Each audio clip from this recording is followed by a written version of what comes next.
Adam Lavelle, the Noah Network, here to talk about Night 1, Episode 1, the current season of Noah's Monday Magic Primetime shows. These have been interesting, a lot of them.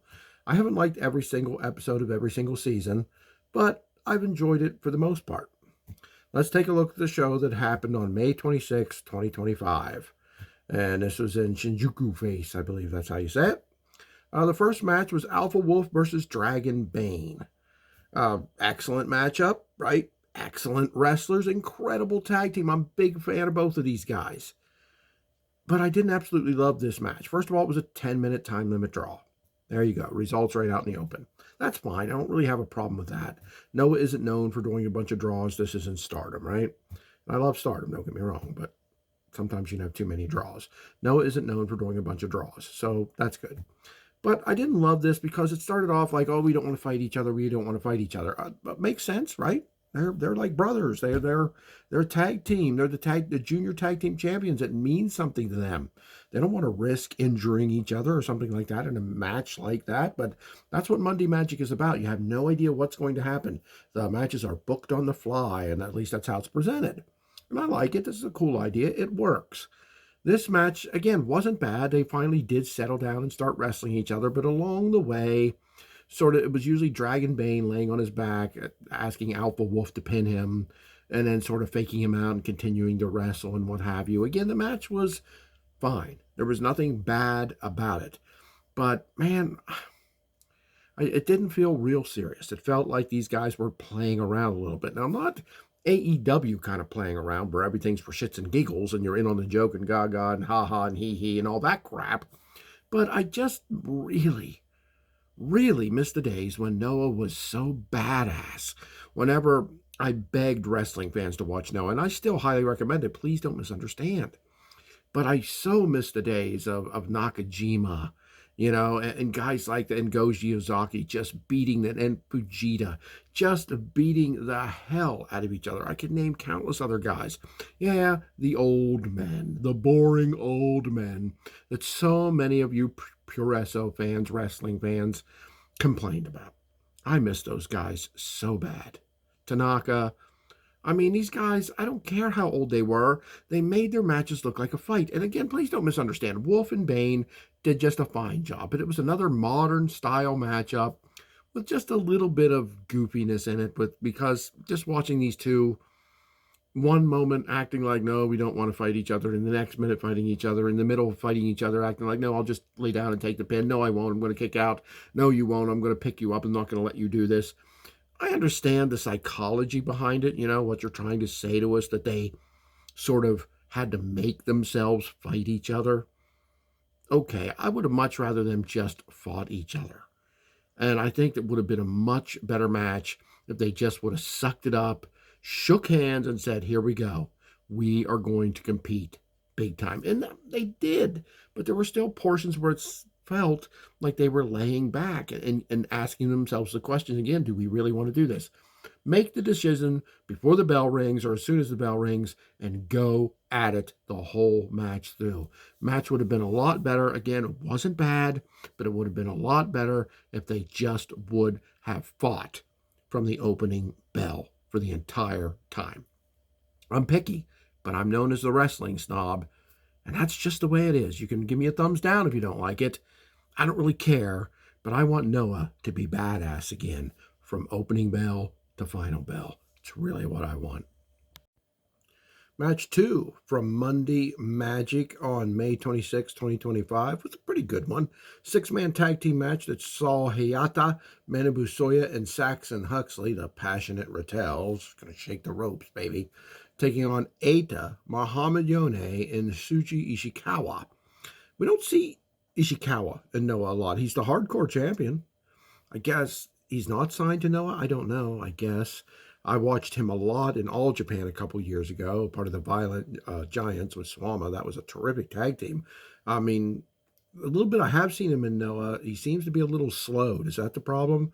Is that why we don't see him a lot? Because he's slowed down a lot? Maybe some injuries and, hanging in there or something? I'm not exactly sure. But I love the team of Huxley and Manabu Soya. I love that they actually wear matching gear and look like a real legitimate tag team. Hayata's there in his normal Rattel gear, so I don't have a real problem with that. Hayata didn't do much here, and that's not putting him down. He's a good, very good junior heavyweight wrestler, but he didn't do a lot here. This is more about Soya and Huxley in there against Ishikawa, Yone, and even Eita. Eita's maybe the most underrated wrestler in Noah, in my opinion. I know a lot of people like him, so maybe that's not really correct. But in my opinion, I think Eita is a tough son of a bitch. He really wrestles the old school Noah style, in my opinion, even as a junior. I love his attitude. I love his look. I love his demeanor. I really do. You have to bear with me here. My headset keeps disconnecting. It's fully charged, so I don't know what that's about. It keeps disconnecting from my Bluetooth. But no, this was a good, solid matchup. Not much gaga here, if any at all. Like I said, the passionate Rattels are Soy and stuff, and Huxley shaking the ropes like the Ultimate Warrior or something while shouting about being passionate. I don't really consider that a comedy bit or anything like that, but it's not my favorite thing in the world. I'd rather them just get in there and bang heads and bust teeth, if you know what I'm saying. But that's pretty much how this match was presented. Like I said, Eita can go with the best of them. I really think he's great. He's one of my absolute favorites in wrestling today. But it was the passionate Rattels who win it here. Hayata, Manabu Soya, and Saxon Huxley. But after the match was over, Suji Ishikawa, the hardcore champion, challenges Manabu Soya for next week. The champion steps up and calls out his next opponent for that title. And Manabu Soya, he gets in his face and I think screams about being passionate again, because that's what he does now. He's like the new Nane Takahashi of Noah, if you will. I don't hate it. I like, hey, you're passionate for wrestling, so am I, baby. Bring it on. But that should be Ishikawa versus Soya for the hardcore title next week, or this coming Monday in just a few days. Should be a solid match, even though I do think Ishikawa's not the man he was just a few years ago in All Japan. It still should be a solid matchup, and I'm looking forward to it, even though I don't completely understand the hardcore title at all in Noah. They don't present it enough. It seems to be the title that is really defended on the Monday Magic shows, but they're only so many episodes long until the season ends, so I haven't really come to grasp this title much, but I am looking forward to that match, and this match was a good match. Third match from Monday Magic Pro Wrestling Noah, May 26, 2025. Archie Cole. I can't tell you anything about this kid other than he's clearly a devoted disciple of Will Ospreay. You decide what you think of that. Took on our own Daiki Odashima. And if there was one match I sure wish Daiki Odashima could have won, it was this one. Not because I have anything against this Archie Cole kid, who was good. He was damn good. I'm okay with Will Ospreay. He's not my favorite wrestler, but he's solid. He's good. He's one of the best modern day wrestlers out there, I think, even though I don't like all of his antics and everything that he does and says. But this kid's wrestling ability in the ring was very solid, and he took out Daiki Odashima with the top rope senton or swanton, I believe, one of those, at the 9-minute mark, just over 9 minutes. But this is a solid matchup between two young guys. This Archie Cole, pretty young. Again, I can't find a cage match page about him. I can't find anything about him. I didn't try real hard. There's nothing on cage match, though. But Daiki Odashima was his typical fight from underneath and do everything he could to win, but just couldn't quite get it done yet. Can't wait till this kid starts winning. He's another one of my favorites. I know he's another junior heavyweight, but man, him and Eita, just love watching these guys work. And I enjoyed Archie Cole, but I didn't enjoy him winning. I just want to see Daiki Odashima get on the winning track here. He's great. But to give him credit, Archie Cole is very good as well. I'm not ready to call him great. I want to watch him for a little bit more than 9 minutes, but he's very solid and won this match, not easily, but in a good battle with our young boy, our guy, our upcoming star, in my opinion, Daiki Odashima. Next matchup on Magic Monday, May 26, 2025, Pro Wrestling Noah, of course. Asuka took on Alejandro and Yohei being the current GHC Junior Heavyweight Champion, in a three-way matchup. If you know me, you know I don't like these multi-man matches, and this one was no different, but it was good. I mean, was I a fan of it? No. Was it a good match? Yes. Let me explain. These three clearly worked hard behind the scenes to put this together because it was not your typical three-way match where one guy laid around while the other two wrestled the match. Wasn't like that at all. All three of these guys worked this match from bell to bell. Now, bell to bell was only 6.5 minutes, which that's fine. It was a furiously fast-paced three-way matchup that saw Asuka come out on top at the end, pinning Alejandro. Of course, he's not going to pin the junior champion, even though he should, and sets up a nice rivalry between the two. And Asuka and Yohei are two of the best juniors out there today, for sure. Alejandro's not bad, but I don't think he's in their league. But like I said, all three of these guys worked this match. No botches. There was once or twice it was pretty close to a botch, but Asuka recovered one beautifully. It was terrifically done. So I have to give them credit for that. If you like three-way matches, you should absolutely love this because it's one of the few times that you don't get the typical selling for half the match by one of the guys so two of them can work. This was 3-on-3 from the beginning of the match to the end of the match, and that's why I say it was good. That is difficult to do. These three did it. Solid matchup. Still not my favorite because I don't like three-ways, even if they're well contested. Sorry. Monday Magic continues with what was my favorite match of the night. Kyoki Amare teams with the one and only GOAT, Mayu Iwatani, making her debut in Pro Wrestling Noah. Incredible stuff. Taking on the great Sakuya and Sadie Gibbs. Sadie Gibbs of AEW fame, at least for a short while. She's improved greatly. Still is a little green. Sakuya, a little green. Amare, the GHC Women's Champion, a little green. But I still love this match. Mayu Iwatani is one of my all-time favorites. Absolutely. And she came out there and just lit the crowd on fire. The announcers were excited. I was excited. Everybody was excited. And her and Amore gave Sakuya and Gibbs a pretty nice match. Gibbs looked really good at times. She never looked bad, don't get me wrong, but there were times where she exposed that she's still a little bit green, though greatly improved since her days in AEW. Sakuya is still picking up the role of the great Muta's daughter or granddaughter or whatever she's supposed to be. And carrying a little doll baby around, I don't know what that's about. I didn't really love that. It wasn't the end of the world. Didn't use it in the match. Didn't pretend that it was a wrestler or anything stupid like they'd probably do here in the States. But I really didn't get it. Didn't spit her mist except during the entrance. It's always a letdown when you got someone who's supposed to be related to the great Muta and she doesn't really use the mist. Not the end of the world, but disappointment. But Amare looked really good here. Iwatani always looks good. Always. I've never seen her not look good. She took out Sadie Gibbs to give the win to her and Amare in an excellent matchup. Again, the other three girls in the match were green and exposed themselves as such at different times. But there was just a level of excitement and a level of greatness, of aura. Okay, what better word to use than for Mayu Iwatani, who carries that with her everywhere she goes, and anyone that's associated with her, it just sprinkles on them at least a little bit, as it did Amare, Sakuya, and Gibbs here with Iwatani and Amare, the GHC Women's Champion, getting the victory here. Now, after the match, Takumi Iroha makes her way out. Marvelous Wrestling's biggest star.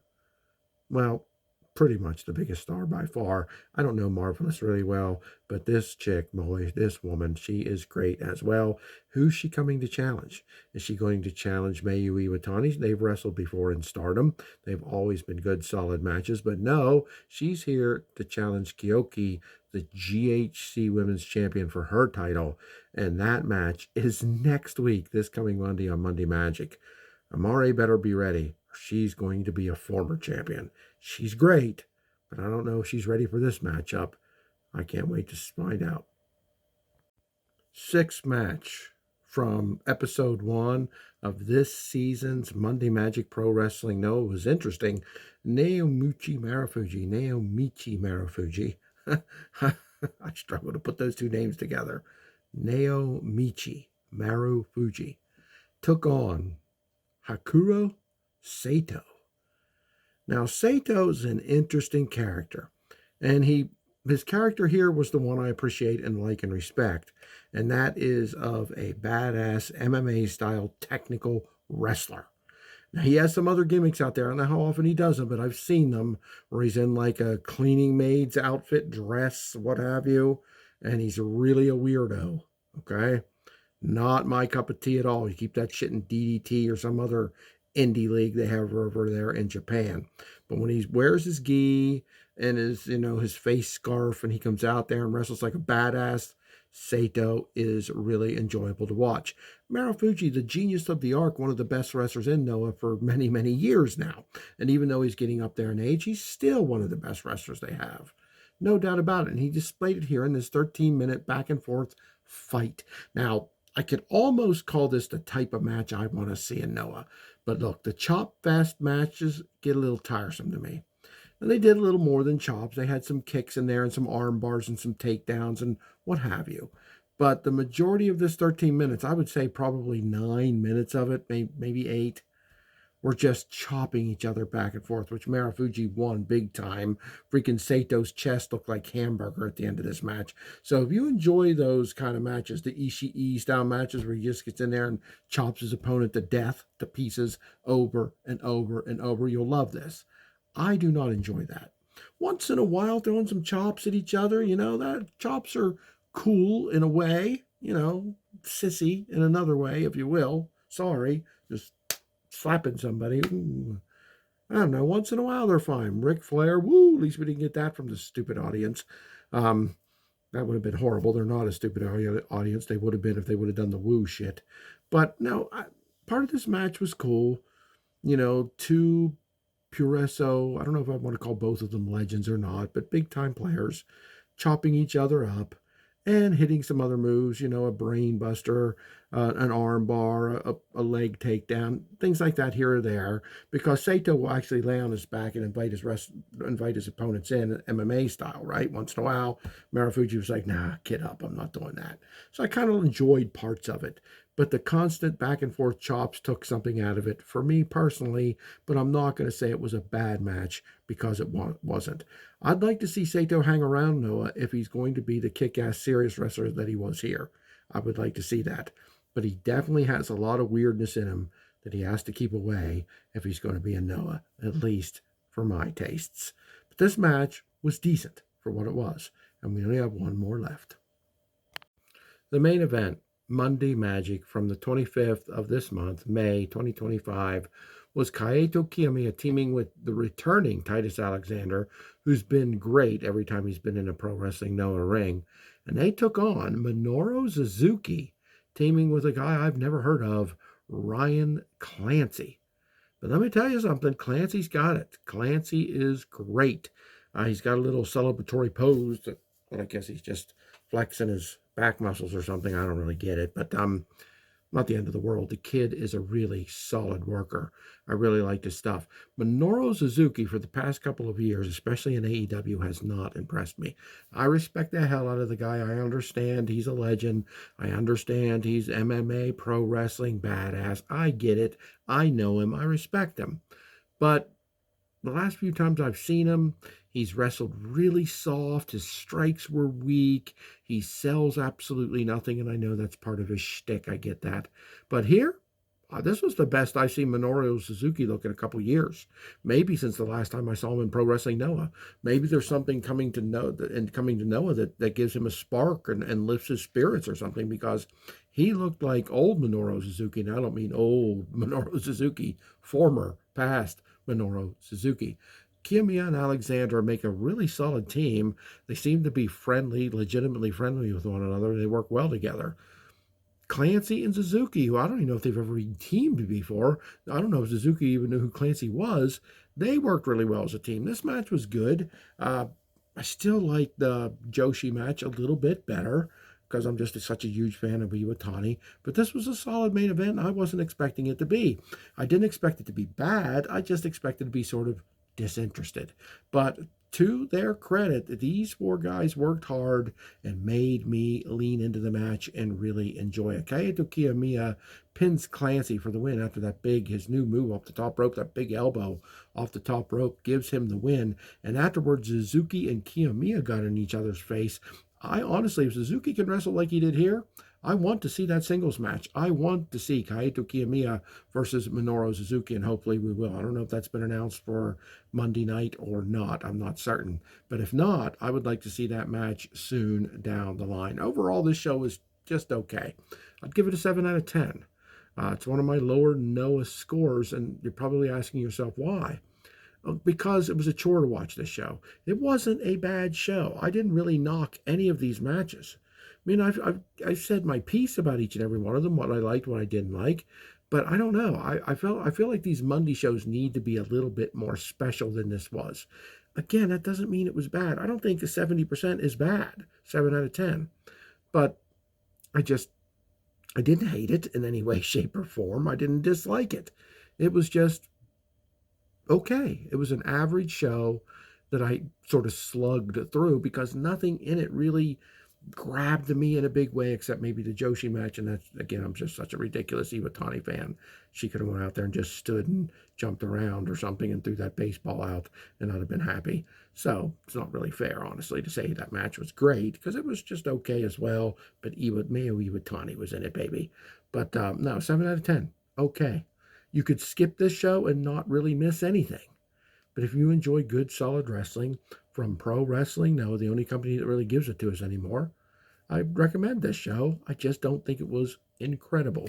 Here's hoping these shows, these Monday Magic shows, get better with every single week. But I'm Adam Lavelle, the Noah Network. Please consider subscribing to this channel. I'd greatly appreciate it. I've been around a long time, and I know Pro Wrestling Noah doesn't have a huge audience. You know, that they're not the highest attended show in Japan, so they're certainly not going to have the greatest amount of fans here in the United States. But I appreciate you, including if you're from Japan or another country watching this. I really do. And those who have subscribed, thank you so much. And if you haven't, please consider. Again, Adam Lavelle, the Noah Network. I'll be back again before you know it.